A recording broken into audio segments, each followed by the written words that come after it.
नमस्कार, राज्यसभा टीवी के प्रोग्राम सिलसिला में आपका स्वागत है। मैं हूं समीना।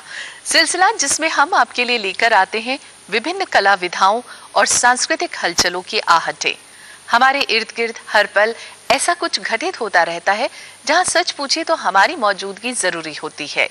सिलसिला के साथ चलिए उन छूट गई हलचलों के बीच जो रूह को सुकून देती हैं और आने वाले कल की लड़ाई में हमारी ताकत बनती हैं। तो आइए सबसे पहले आपको लिए चलते हैं सुर ताल की महफिल में।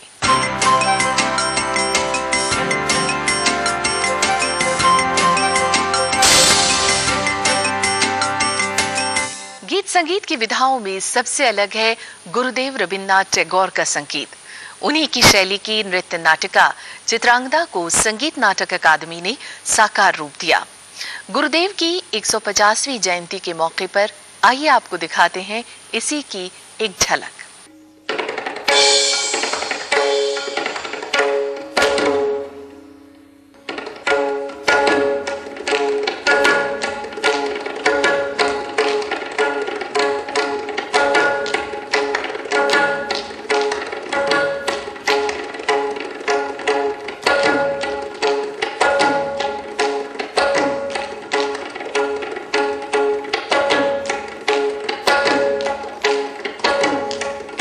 चित्रांगदा।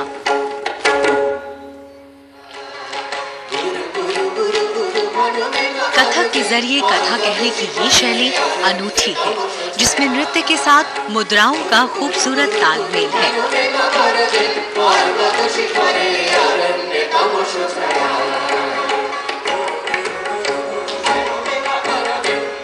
चित्रांगदा कहानी है एक राजा की वीर बेटी की।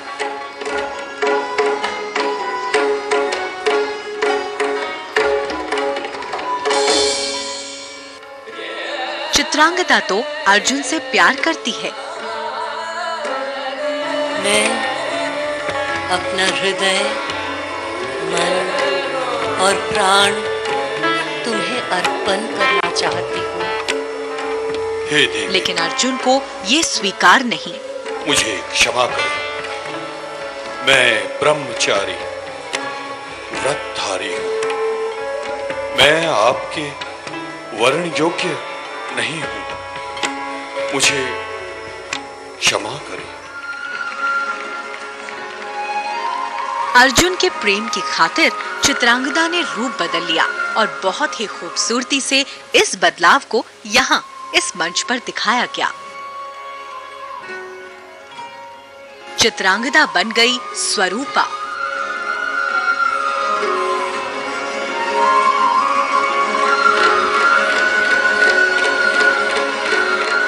फिर अर्जुन उससे दूर नहीं रह पाए।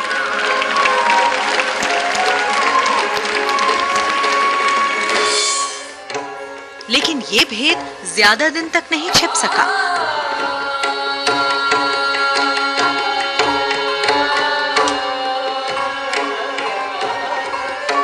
और एक दिन स्वरूपा को फिर चित्रांगदा के ही रूप में सामने आना पड़ा।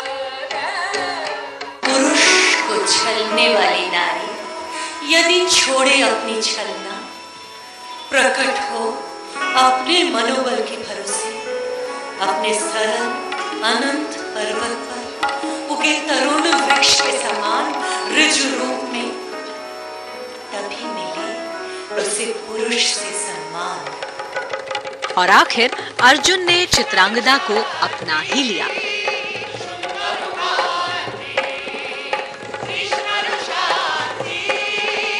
इस नृत्य नाटिका में कथक के साथ रविंद्र नाट्यम का मेल दिखा।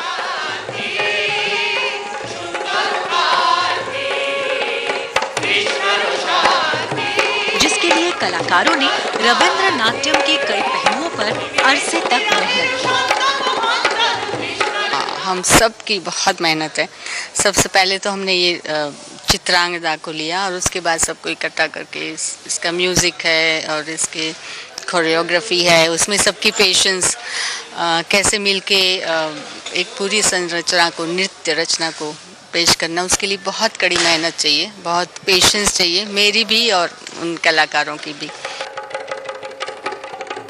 गुरुदेव की चित्रांगदा को ये कलाकार बहुत ही खूबसूरती से मंच तक लेकर आए हैं।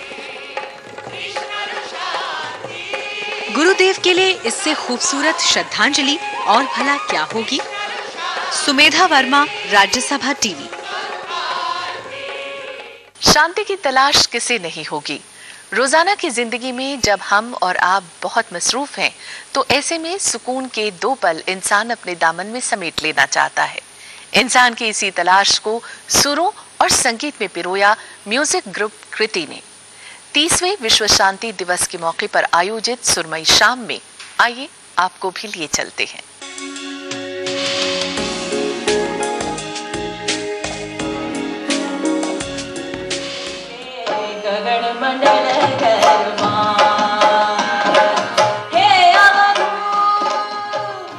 इन सुरों में आपको सुकून का एहसास जरूर हुआ होगा। यूं तो शास्त्रीय गायन अपने आप में बेहद खूबसूरत विधा है, लेकिन जब मकसद ही शांति का हो तो फिर इस तरह के आयोजन में कितनी खूबसूरती खुद ब खुद शामिल होगी, इसका अंदाजा तो ऐसे आयोजन में शामिल होकर ही लगाया जा सकता है।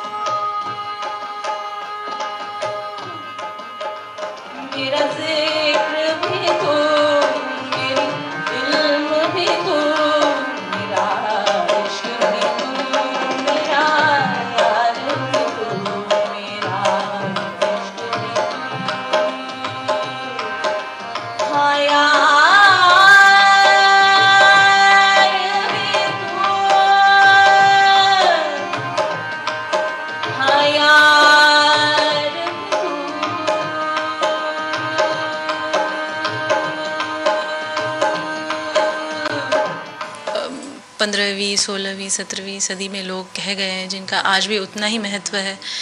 उन चीज़ों को मुझे गाने का मौका मिला। गोरखनाथ, कबीरदास और इब्न इंशा, इनकी मैंने चीज़ें गाई। तो मैसेज तो यही कहा जा सकता है कि हर ज़माने में, in every era, in every century, in every decade, and I think in every day, the common man और आम आदमी जिसको कहा जाता है, उसको हमेशा ही अमन और शांति की तलाश रहती है। और कोई भी मेरा ख्याल में इंसान ऐसे नहीं होगा जो नहीं चाहता है कि उसकी ज़िंदगी में शांति ना हो। तो आजकल के ज़माने में ये और भी ज़रूरी हो गया है इस बात को और ज़ोर देकर कहना। विद्या शाह ने 15वीं सदी के नामचीन संत कबीर की रचनाएं भी यहाँ पेश की।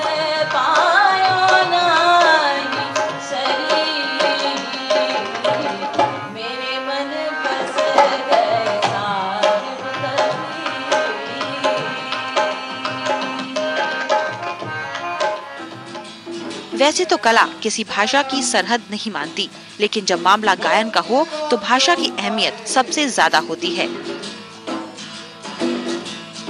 तब फिर ऐसे कलाकार को आप क्या कहेंगे जो सुरों की इस कला को 7 भाषाओं में सबके सामने ला सके।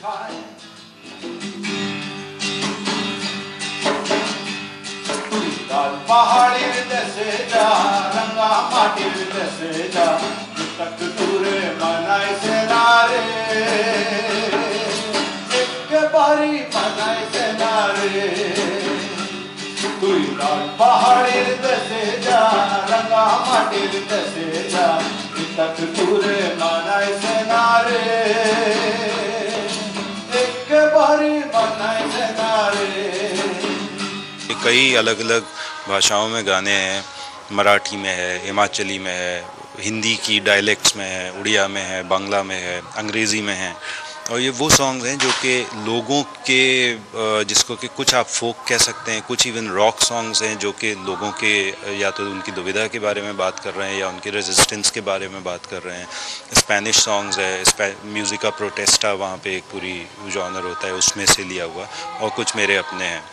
तो these songs basically talk about people, क्योंकि हमारे यहाँ सबसे बड़ा जो प्रॉब्लम मुझे लगता है पर्सनली वो ये है कि हर जगह, चाहे वो मीडिया हो, टीवी हो, हर आदमी की वॉइस है, लेकिन उस आदमी की वॉइस है जिसके पास पावर है। जो आम जनता है उसकी आवाज़ कहाँ है, उसके गाने कहाँ हैं। तो these are the songs which you are trying to perform. दुनिया भर में आतंकवाद हावी है। सांप्रदायिकता के मसले पर देश में बहस मुबाहिसा गाहे बगाहे चलता रहता है।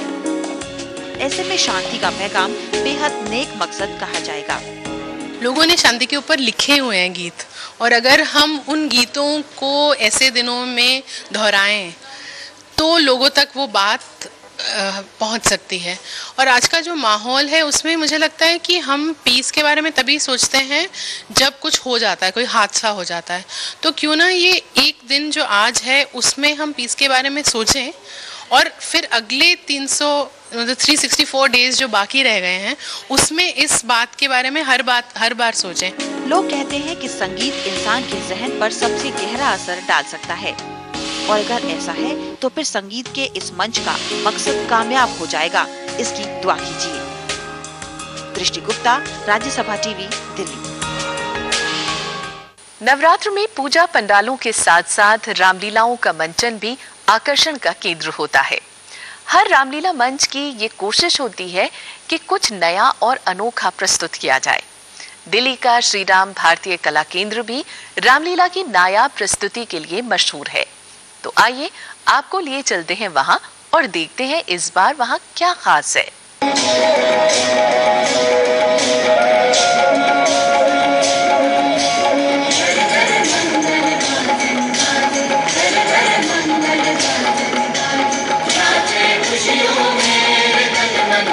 श्री राम और माता सीता के विवाह के बधाई गीतों का ये स्वरूप आपने विरले ही देखा होगा।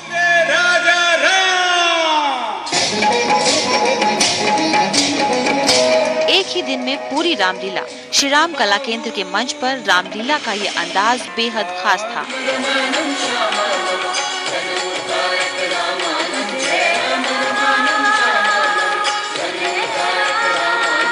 उससे भी खास था मंच पर लाइटों का बेहद खूबसूरत इस्तेमाल।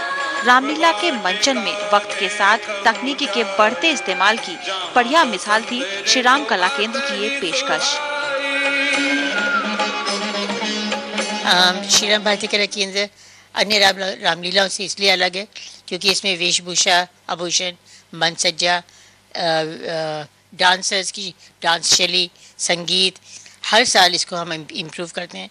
इसी के ऊपर ये नहीं कि जो इस साल दर्शक देखेगा अगले साल, हर साल जैसे हनुमान जंप कर रहा है ऐसे, और लाइट एंड साउंड हर चीज़ में हम एक बड़ा लीप आगे लेते हैं।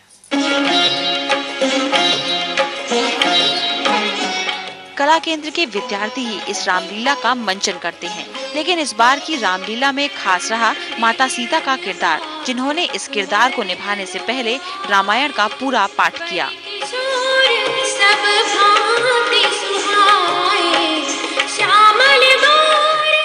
जैसे सीता माता जो थी बहुत ही धार्मिक लेडी थी, बहुत ही ज़्यादा, मतलब कहते हैं ना कि अपने धर्म को और अपने हर चीज़ को एक उसमें रखती थी और उसके हिसाब से चलती थी। हाँ, जब मुझे एक कैरेक्टर मिला मैंने पूरी रीडिंग करी, पूरे इंडियन उसमें गई, मैं उनके बारे में पढ़ा, उनके बारे में सोचा कि हाँ जब वो इस सिचुएशन में आई होंगी तो उन्होंने क्या किया होगा। तो उन सबको रीड करा, हमने गुरु लोगों से पूछा, फिर जाके हम लोगों ने जब परफॉर्म किया इसको लेकर। 15 साल से लगातार दशरथ और रावण का किरदार निभाते आए ये कलाकार आज भी कुछ नया करने की कोशिश करते हैं। भरत युवराज राम वनवास, कलंक मोर पछतावा, मिटे न मिटे मौत मिटावा।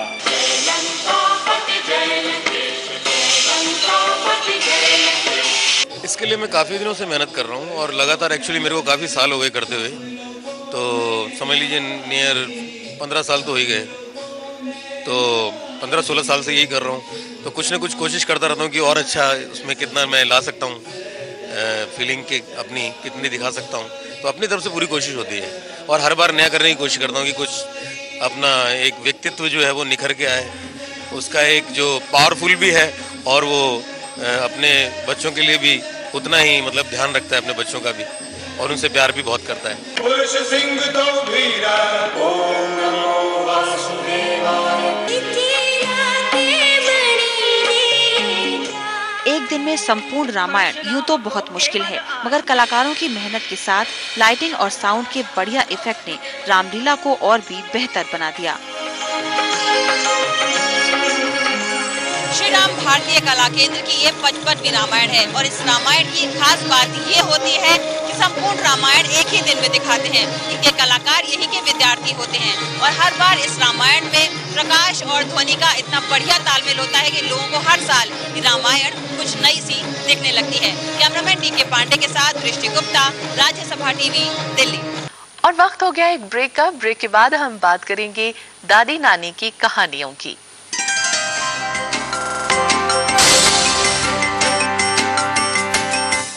और ब्रेक के बाद सिलसिला में आपका एक बार फिर स्वागत है। एक वो जमाना था जब दादी नानी से कहानियां हम और आप सुनते थे। ये कहानियां मुश्किल हालात में हिम्मत जगाती थीं और बहुत कुछ सिखाती भी थीं। लेकिन अफसोस ये है कि बीते बरसों में किस्से कहानियों का माहौल खत्म सा होता जा रहा है। हालांकि गीत संगीत की दुनिया में आज भी इस पर नए नए प्रयोग हो रहे हैं। ऐसी ही एक खास कोशिश की झलक आप भी देखिए।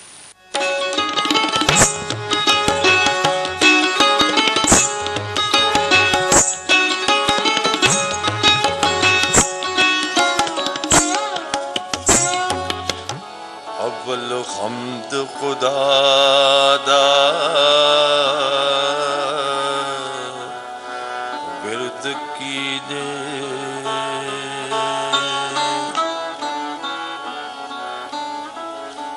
इश्क कीता सुजगदा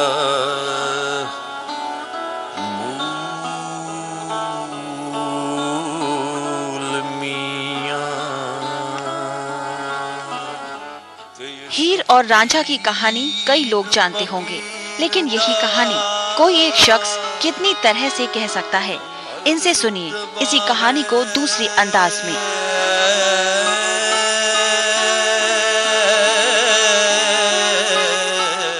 ये है घुमक्कड़ नारायण उर्फ मदन गोपाल और मौका था द ट्रैवलिंग लिटरेचर फेस्टिवल का।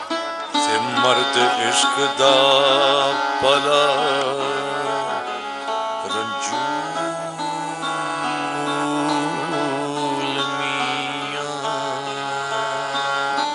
हीर रांझा की कहानी को साज के साथ सूफी कलाम में पिरोकर मदन ने बड़ी खूबसूरती से पेश किया।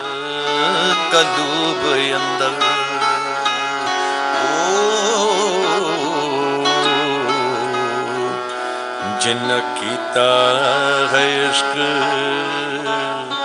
कबूल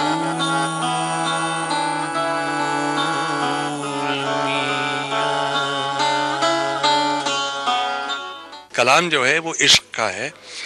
दो जवान लोगों की मोहब्बत, उनकी आपसी जो रूहानी जो इश्क है उसको लेके है। लेकिन हमारे यहाँ इसको एक दूसरी नज़र से भी देखा जाता है और वो ये है मटेरियल, जो मतलब जिसे हम कह सकते हैं कि आपसी जो रिश्ते हैं, उन रिश्तों को लेके एक कम्युनिटी का दूसरी कम्युनिटी के साथ, एक इंडिविजुअल का एक व्यक्ति विशेष का दूसरे व्यक्ति विशेष के साथ रिश्ता मज़हब की बुनियाद पे न होके इंसानी जो मोहब्बत है और जो इंसानी जो क्रिएटिव जो जॉय है उस पे अगर उसको आधारित किया जाए तो उसका मज़ा है। और हमारे म्यूज़िक में यही है एक्चुअली। दरअसल ये कहानी तो महज एक जरिया थी।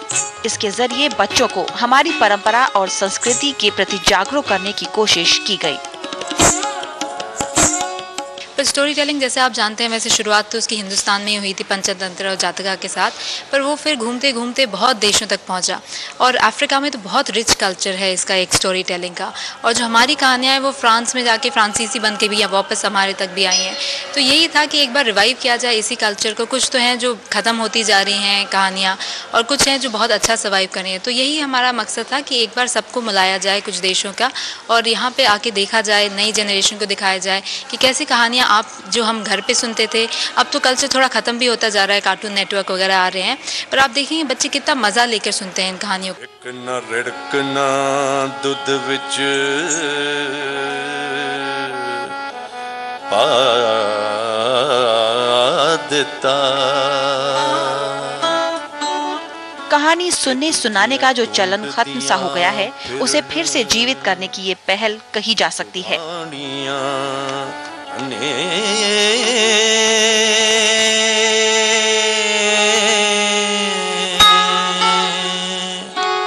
ते घर बार न चक्कियां चौथियां। लेकिन कई लोगों का ये भी मानना था कि इसे और बेहतर तरीके से प्रस्तुत किया जा सकता था। ते तौण गुण जिन्हां ने पकाउणियां ने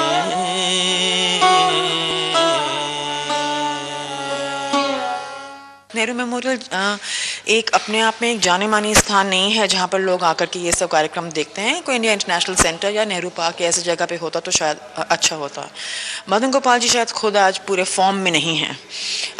वो ये अंग्रेज़ी और हिंदी का कॉम्बिनेशन मुझे लगता है कि जिस वजह से ये कार्यक्रम किए जा रहे हैं जिसमें कि पंजाबी को वापस लाना और म्यूज़िक सूफ़ी म्यूज़िक को लोगों तक पहुँचाना, ख़ास तौर पर जो आज की नवयुवा पीढ़ी है उसके लिए फिर ये जो अंग्रेजी का जो कॉम्बिनेशन है ये मुझे बहुत आज खला।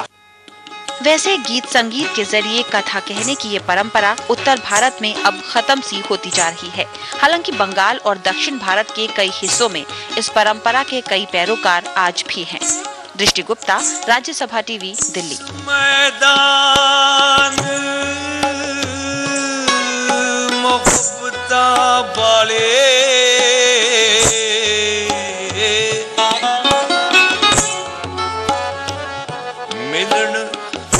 ताए तर खेड़े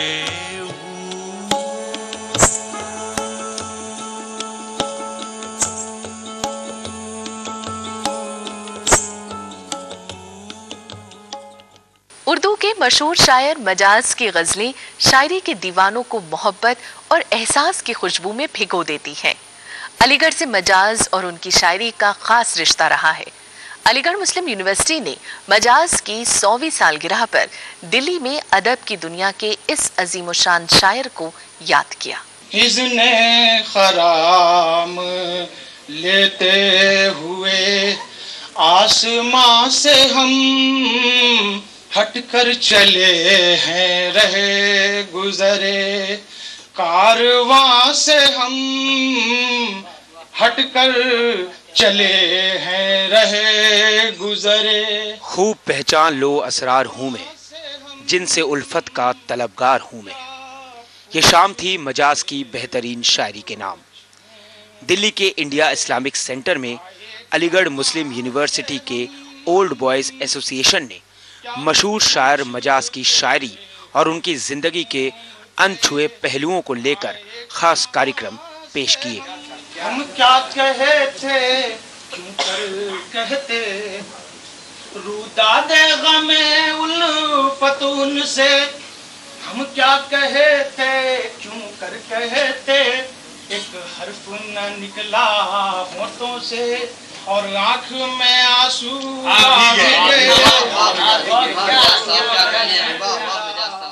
भले ही मजाज की पैदाइश 100 साल पहले 1911 में हुई हो, लेकिन अपनी बेहतरीन नज़मों और शायरी के बूते पर वो आज भी अपने चाहने वालों के बीच जिंदा हैं। जाहिर है मजाज की गजलों की पेशकश के बिना बात अधूरी रह जाती। मेरी वफा का तेरा लुत्फ भी जवाब नहीं, मेरी वफा का तेरा लुत्फ भी जवाब नहीं। मैं अलीगढ़ वाले आज भी अपने आप को मजाज से आइडेंटिफाई करते हैं, पहचानते हैं, जोड़ते हैं। वो अलीगढ़ की पूरी एक सही पिक्चर पेश करता है कि अलीगढ़ में क्या होता है, कैसे तालीम होती है, क्या क्या कदरें हैं, क्या वहाँ के वैल्यूज़ हैं। और इसलिए हम आज भी मजाज को ये 100 साल पैदाइश के हो गए। 1911 में मजाज की पैदाइश हुई थी। ये उनकी 7 साला ये शताब्दी है, हम उसको आज इसलिए याद कर रहे हैं। मजाज ने अदब की दुनिया को बहुत कुछ दिया। अलीगढ़ मुस्लिम यूनिवर्सिटी को उसका तराना भी दे गए। जाहिर है छात्र हमेशा के लिए मजाज से खुद को जुड़ा हुआ महसूस करते हैं। प्रणव गोस्वामी, राज्यसभा टीवी, दिल्ली। पढ़ने लिखने के दिन कितने मस्त, सुहाने और अल्हड़ होते हैं, लेकिन पढ़ाई लिखाई पूरी करने के बाद जब असल दुनिया में कदम रखते हैं तब सामना होता है दुनिया की हकीकत से, और तभी कश्मकश होती है। तमाम सवाल होते हैं लेकिन जवाब नहीं मिलते। भारतीय जनसंचार संस्थान के 44वें दीक्षांत समारोह में जब पुराने और नए छात्र मिले तो चर्चा इसी मसले पर थी।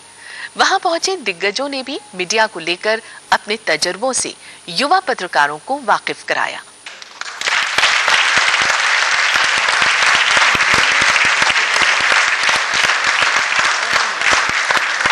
पत्रकारों की एक और पीढ़ी तैयार हो चुकी है मीडिया की दुनिया की हकीकत से रूबरू होने के लिए। भारतीय जनसंचार संस्थान के दीक्षांत समारोह में पहुंचे इन युवा पत्रकारों के चेहरों पर डिग्री हासिल करने की खुशी तो जरूर थी,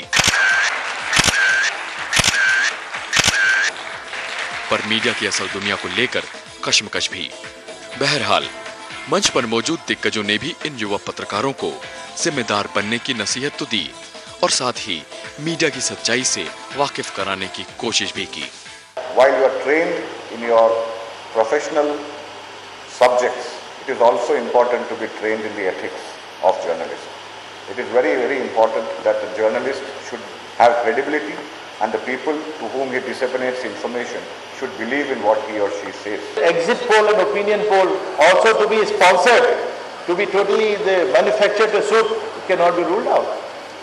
You yourself have seen how the results vary. One channel is declaring somebody a winner, the other is showing somebody as a total loser. So it's really funny. खैर, IIMC से निकले युवा पत्रकारों के लिए रघु मेनन और SY कुरैशी जैसे धुरंधरों से मीडिया पर बेलाग सुनना अपने आप में नया तजुर्बा था।